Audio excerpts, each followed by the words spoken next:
Hello guys, mwongeye kwirirwa neza nk'uko bisanzwe ni Tuso the Baba. Uyu munsi wa none ndagira ngo tube twaganira kuri Kamarade wari umaze igihe kinini ari umuyobozi wa Ferwafa w'ishyirahamwe ry'umupira w'amaguru mu Rwanda, ariwe uyoboye, ariwe wari umuyobozi mukuru wa Ferwafa. Yaje kuba yasimburwa ejo bundi rwose haje kuba hatorwa uwahoze ari umuyobozi wa AS Kigali FC, ariwe none ni ukuvuga ngo uyu munsi wa none Kamarade, amakuru ari hano hanze arimo arakekwa, ntabwo byari byahamwa neza, ariko barimo baravuga yuko Kamarade ashobora kuba yamaje kuba yatabwa muri yombi, akaba ari mu maboko ataraye. Ariko icyo ngarutseho nshaka kuvuga uyu munsi wa none, ndashaka kuza turimo kuvuga ukuntu abariyo cyangwa se abandi bantu ku mbuga nkoranyambaga barimo kugenda bagaragaza yuko bashobora kuba bishimiye ko uno mugabo yaba ari mu maboko ataraye cyangwa se yaba afunzwe, kuko urabona amakomenti barimo kugenda batera. Ndagira ngo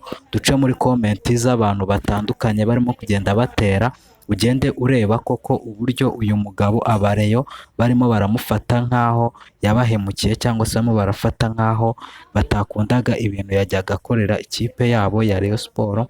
Ndagira ngo dutangire tureba, noneho ndibuze kubaha indi update. Ikipe y'Amagaju yaje kuba yashyiraho akanyenyeri ivuga yuko ishaka kuba yakwigurira nayo bisi nziza cyane biciye mu bakunzi bayo, cyangwa se no mu bandi bantu baba bashaka kuba bayifasha.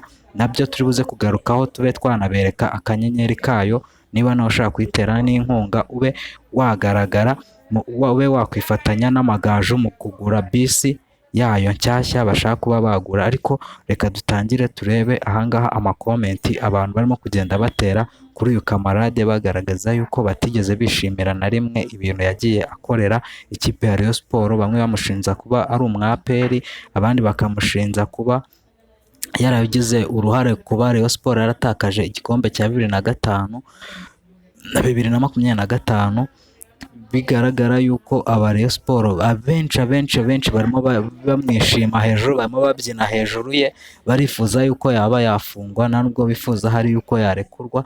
Ndagira ngo uze ube waza wirebera amakomenti barimo kugenda batera. Ndagira ngo nkwereke komenti z'abareyo ibyo barimo kuko baba bakora bagenda batera komenti.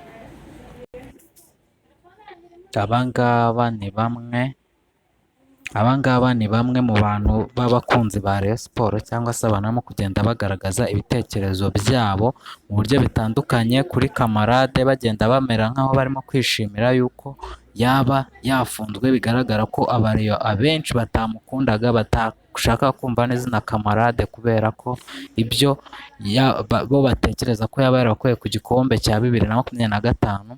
Uyu nguyu yitwa Tuso the Baba. Uyu Tuso the Baba we yavuze ati, ese Kamarade azize Rayon Sport cyangwa amakosa yo mu kazi?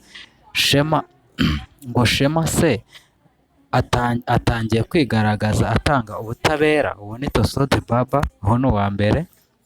Uyu nguyu wa kabiri we yavuze, uwa kabiri yitwa Eric we yavuze ati, nta wahemukiye Rayon ngo bimugwe amahoro.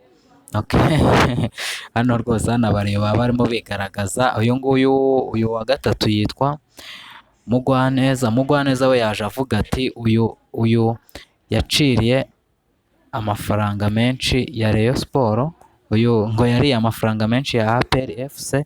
Uyu nguyu wundi we yitwa Muhizi, nashaka bamukatire burundu. Yashatse kuvuga burundu igifunguzo bakijugunye. aba ni abareyo. Uyu nguyu wa gatatu yitwa Stella.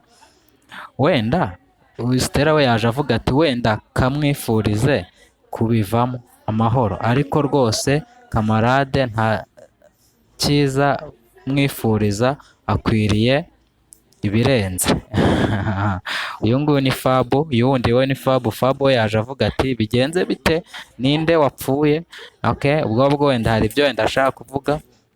Uyu nguyu Mutamba we yaje avuga ati, nibikomereza aho. Urumva ko nababaye nk'aho byishimiye. Aba bose ni abareyo, urimo kugenda uba wagenda ureba amakomenti hano y'abareyo. Ahangaha twaciye kuri ahangaha twaciye kuri Instagram y'uwitwa Ngaboro Beni ariko na ba Faustinho bose nabo bagiye baburekinga batanga amakuru mashyashya bagenda baburekinga, ariko urimo kubona ko hano amakomenti menshi cyane ahari ni amakomenti ameze nk'aho aba bantu bose barimo bishimira ibyabaye cyangwa se barimo bagenda bifuza yuko kamarade wenda atavayo cyangwa se kamarade yuko bamuhana byihariye, kuko abareyo urabona ko abareyo bagiye babazwa n'uburyo ibyemezo yagiye afata mu gihe cye cy'ubuyobozi.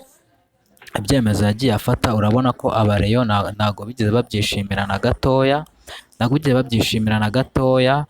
Reka turebe komenti z'uyu nguyu nazo, tuzirebe.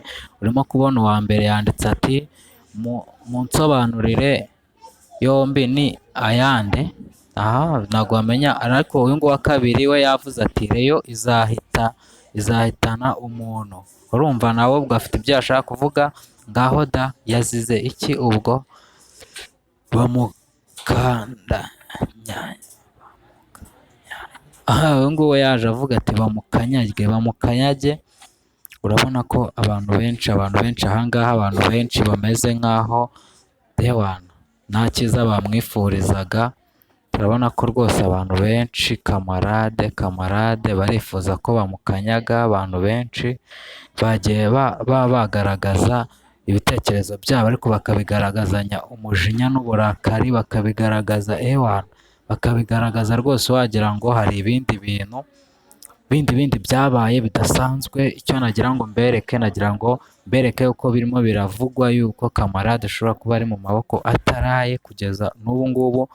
Hari ngo n'abamuhamagaye ngo basanga telefone ye itariho. Ubwo ngubwo gutegereza tukaza kubona icyo inzego zishinzwe umutekano zishobora kuba zaza kuba zasobanura.